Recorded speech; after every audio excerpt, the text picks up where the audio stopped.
ये कानून काला कानून है। इस काला कानून को किसी भी तरह से लागू करने के लिए नहीं दिया जाएगा। क्योंकि एक खिदमत के लिए अगर कुछ करना चाहते हैं, जिनके पास प्रॉपर्टी है, तो वो वक्फ फी सबिलिल्लाह करते हैं, यानी अल्लाह के नाम प्रॉपर्टी कर देते हैं कि उससे होने वाली आमदनी या उसका इस्तेमाल अल्लाह के रास्ते पर होगा। मिसाल के तौर पर अगर आज हम पर हो रहा है तो कहीं ना कहीं आने वाले दिन में अदर माइनॉरिटीज़ के लोग हैं, चर्च है और गुरुद्वारे हैं, मठ वगैरह है, हर जगह पर सरकार की नज़र पड़ रही है जगह। उसको ये मौजूदा सरकार हड़पने के ख्याल से ये काला कानून बनाया और 2:30 बजे रात तक लोकसभा में और लगभग 4 साढ़े 4 बजे सुबह राज्यसभा में डिस्कशन हुआ। वक्फ संशोधन कानून के खिलाफ 20 अप्रैल को सीमांचल के किशनगंज में विशाल जन आंदोलन करने का ऐलान महागठबंधन के नेताओं ने किया है। किशनगंज कांग्रेस सांसद डॉक्टर मोहम्मद जावेद आजाद के नेतृत्व में आज किशनगंज के सर्किट हाउस में एक प्रेस कॉन्फ्रेंस आयोजित किया गया, जहां राजद विधायक इजहार असफी, अंजार नेमी और कांग्रेस विधायक इजहारुल हुसैन मुख्य रूप से उपस्थित हुए। सांसद ने माना कि वक्फ संपत्ति की देखरेख के लिए गलत लोगों को नॉमिनेशन किए जाने से, वक्फ की संपत्ति पर भ्रष्टाचार किए जाने से गरीबों को उसका हक नहीं मिल रहा है। उन्होंने कहा कि आज जो भी वक्फ संशोधन कानून बना है, जो वक्फ की संपत्ति पर परेशानी खड़ा करने वाला कानून है, समाज की भाईचारगी पर खलल पैदा कर देने वाला कानून है। उधर विधायक इजहारुल हुसैन ने साफ साफ कह दिया है कि चाहे जान भी चली जाए तो मंजूर है, लेकिन इस कानून को वापस करके ही हम दम लेंगे। राजद विधायक इजहार असफी ने कहा कि ये सरकार वक्फ की संपत्ति को हड़पने के लिए काला कानून लाया है। इस कानून को वापस लेने के लिए सुप्रीम कोर्ट के शरण में गया हूँ। उन्होंने कहा कि उम्मीद है कि न्यायालय से न्याय उन्हें जरूर मिलेगी। देखिए, अवाम में तो काफ़ी गुस्सा है, सारे लोग प्रोटेस्ट कर रहे हैं, जगह जगह नुक्कड़ सभा करके लोग एकजुट हो रहे हैं और जाहिर सी बात है कि इस काले कानून के खिलाफ जो वक्फ बिल पास हुआ अभी, इसके खिलाफ लोगों में काफ़ी गमो गुस्से का देखा जा रहा है। हम लोग अवाम के साथ हैं। अभी आप लोगों के बीच पे बोल रहा था कि इसमें क्या चीज़ गलत है, जैसे अभी हमारे सांसद महोदय ने भी बताया कि किसी भी न्यास में, चाहे वो हिंदू ट्रस्ट हो या सिख हो, जैन ट्रस्ट हो, उसमें कहीं कोई दूसरे धर्म के लोगों को अनुमति नहीं है। बल्कि अभी जो राम मंदिर ट्रस्ट का जो बनाया गया है, उसमें एडीएम को भी उसका सचिव शायद बनाया गया है। अगर एडीएम हिंदू नहीं होगा तो उसका सचिव नहीं होगा, इस तरह का मामला है। लेकिन इसमें 2 सदस्य गैर मुस्लिम को रखा गया है, ये बहुत ही सरासर गलत किया है। दूसरा है कि पहले कोई भी वक्फ संपत्ति पर कोई अगर क्लेम करता था तो उसको 1 वर्ष का समय मिलता था। उस 1 वर्ष में उनको ये साबित करना होता था कि ये संपत्ति उनकी है। अगर नहीं करने पर ये संपत्ति वक्फ बोर्ड की मानी जाती थी, क्योंकि वक्फ बोर्ड का था ही। तो कुछ लोग क्लेम करते थे अगर, तो उनको 1 वर्ष का समय दिया जाता था। लेकिन इस समय अवधि को हटा दिया गया है। ये आप लिमिटेशन कर दिया गया है कि आप जब कभी भी, यानी 100 साल के बाद भी आप क्लेम कर सकते हैं, अपील कर सकते हैं। तो इस तरह का प्रोविज़न उसमें डाल दिया गया है। और डीएम को बेशुमार इसमें अधिकार दे दिया गया है, क्योंकि डीएम सरकार का आदमी होता है। जाहिर सी बात है कि किसी भी डिस्प्यूटेड प्रॉपर्टी का अगर कुछ करना होता है तो डीएम को सरकार जो आदेश करेगी वही वो निर्णय लेगा। तो जाहिर सी बात है कि ये बहुत गलत हुआ है। तो इस तरह के बहुत सारे ऐसे उसमें धाराएं या संशोधन किया गया है जो हमारे कम्युनिटी के खिलाफ है, ये जो हमारे शरीयत के खिलाफ जाता है। और ये वक्फ कानून या वक्फ की जो प्रॉपर्टी है वो अभी से नहीं है, ये हुजूर सल्लल्लाहु अलैहि वसल्लम के ही दौर से आ रहा है। और जो भी कौम की खिदमत के लिए अगर कुछ करना चाहते हैं, जिनके पास प्रॉपर्टी है, तो वो वक्फ फी सबिलिल्लाह करते हैं, यानी अल्लाह के नाम प्रॉपर्टी कर देते हैं कि उससे होने वाली आमदनी या उसका इस्तेमाल अल्लाह के रास्ते पर होगा। जैसे उसमें मस्जिद बनाना या आपका खानका है या मकबरा है या कब्रिस्तान है, ईदगाह है। तो अभी हमारे सांसद महोदय ने भी बताया कि 60% ज़मीन पर कब्रिस्तान, खानका, ऐसी ही चीज़ है उसमें। तो उसमें आमदनी कहाँ से होगा? सरकार लोगों को गुमराह कर रही है कि इसको गलत ढंग से इस्तेमाल किया जा रहा था, इसके आमदनी गरीबों में खर्च नहीं किया जा रहा था। तो बहुत कम ही जगह ऐसा है कि कुछ प्रॉपर्टी जहाँ से आमदनी होती है, या बहुत सारे ऐसे ज़मीन हैं आज बहुत खाली पड़े हुए हैं। सरकार को अगर मदद करना चाहिए था तो ऐसे ज़मीन पर कुछ कंस्ट्रक्शन करके अल्पसंख्यकों के लिए किया जा सकता था, लेकिन उन्होंने ऐसा नहीं कर करके इस ज़मीन को हड़प करने की ये सरकार की नीयत है। सरकार चाह रही है, चूँकि ये वक्फ की प्रॉपर्टी पूरे देश भर में लगभग 9,40,000 एकड़ है। तरमीमी कानून जो एक्ट है, मैं इसका प्रेस के माध्यम से, आप लोगों के माध्यम से पुरजोर खिलाफ करता हूँ, विरोध करता हूँ। ये देश के लिए, देश के अल्पसंख्यकों के लिए, अल्पसंख्यक मीन्स सिर्फ मुसलमान नहीं, अल्पसंख्यक पूरे देश के अंदर में 27% है।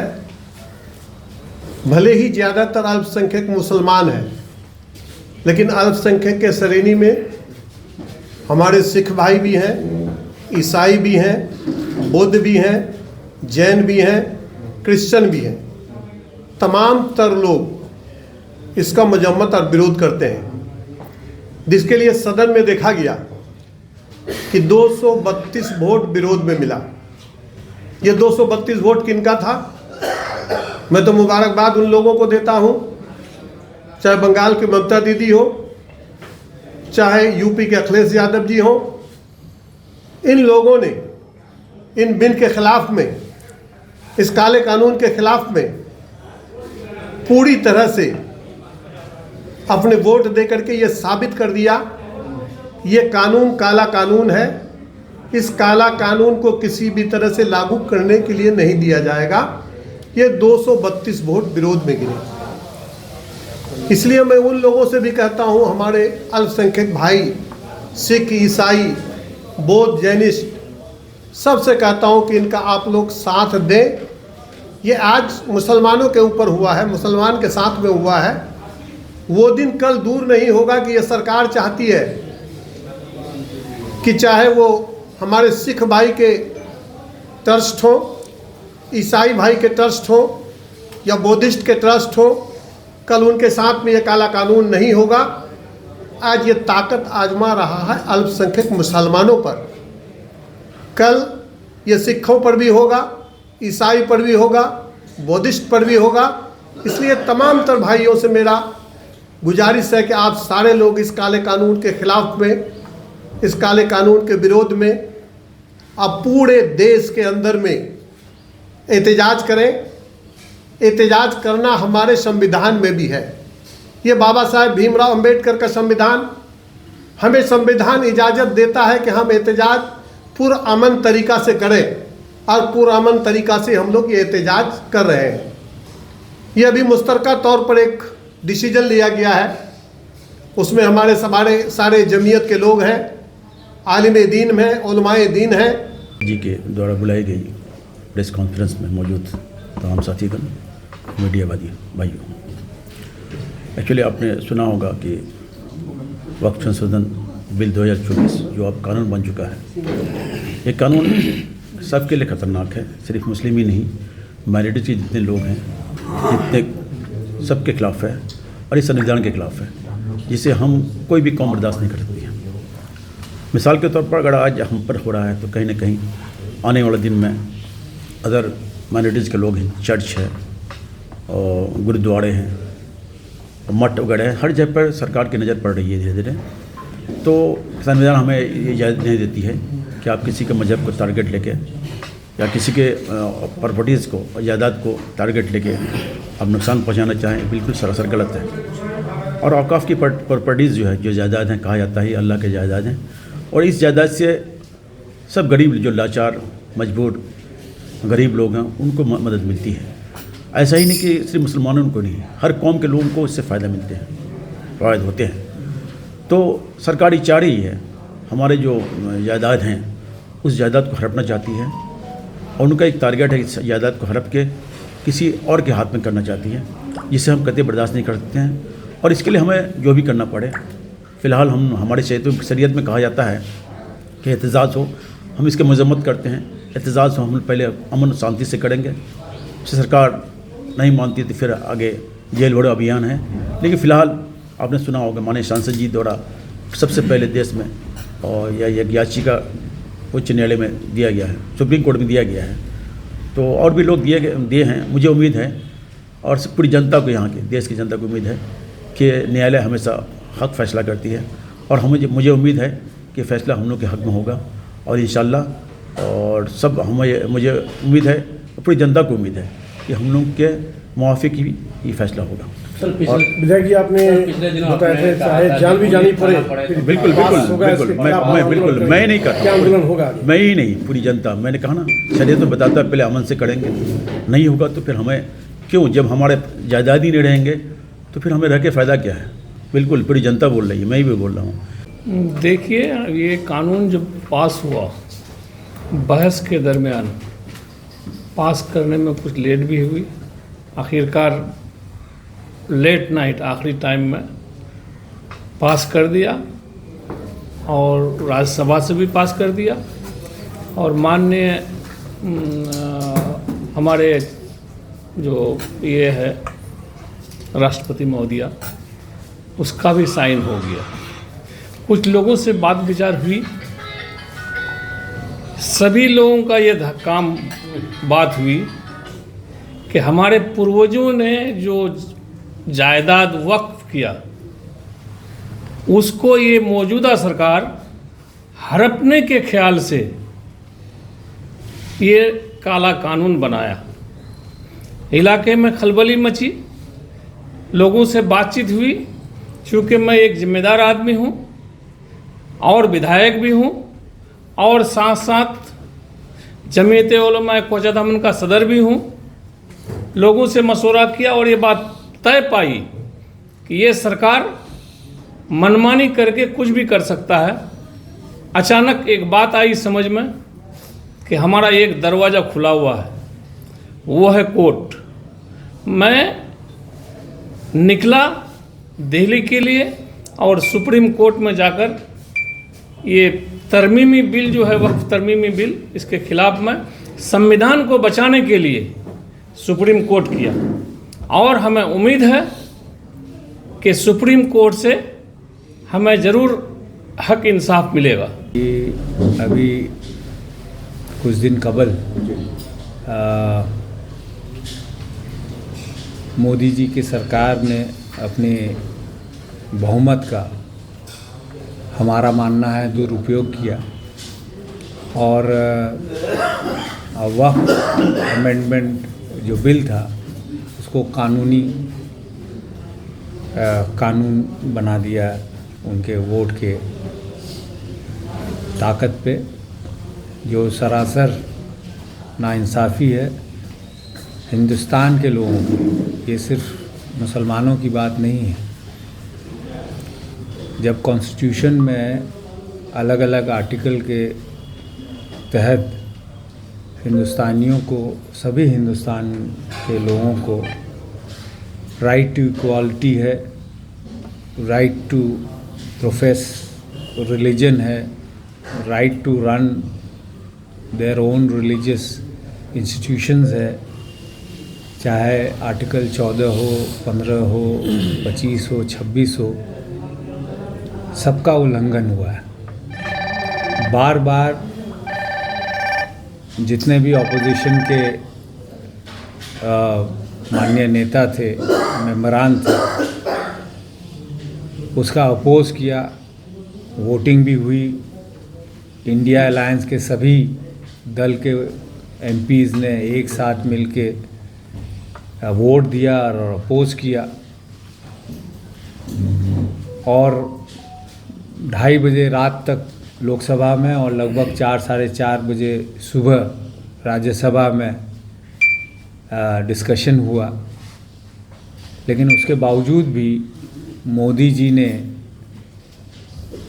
अपने वोट का ताकत इस्तेमाल किया।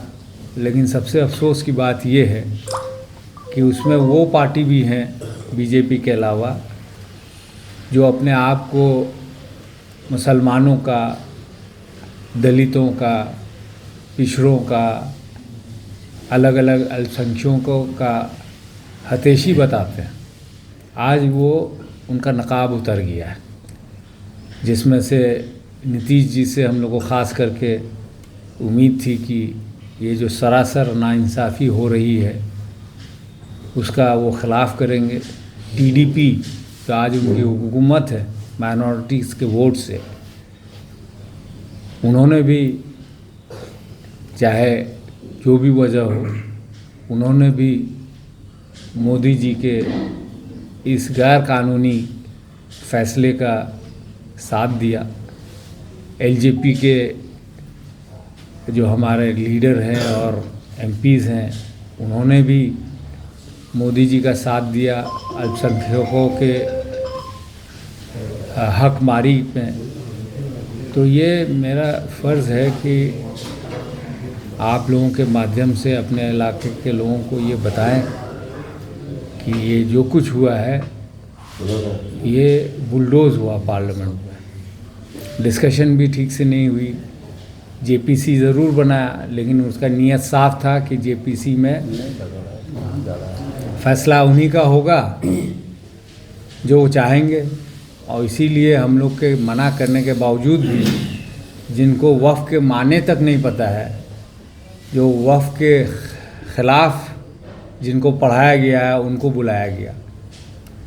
आप अगर गौर करेंगे तो पार्लियामेंट की जो प्रोसीडिंग है आप लोगों ने देखा होगा, जिस तरह से माइनॉरिटी मिनिस्टर, यूनियन मिनिस्टर जिन्होंने उन्होंने बयानात दी कि भाई वफ़ की कोई भी ज़मीन है हिंदुस्तान में, यहाँ तक कि पार्लियामेंट को भी वफ़ की ज़मीन घोषित किया जा सकता है, तो ये सरासर गलत बयानी है, लोगों को गुमराह करने की बात है।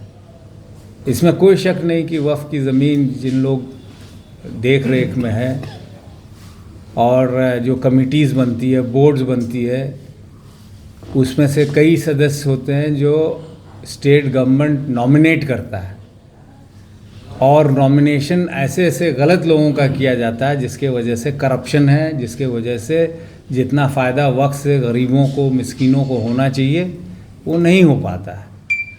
लेकिन ये जो कानून पास किया है, इसका मतलब ये है कि वो जब चाहेंगे, जहाँ चाहेंगे, वहाँ पे परेशानी खड़ा करेंगे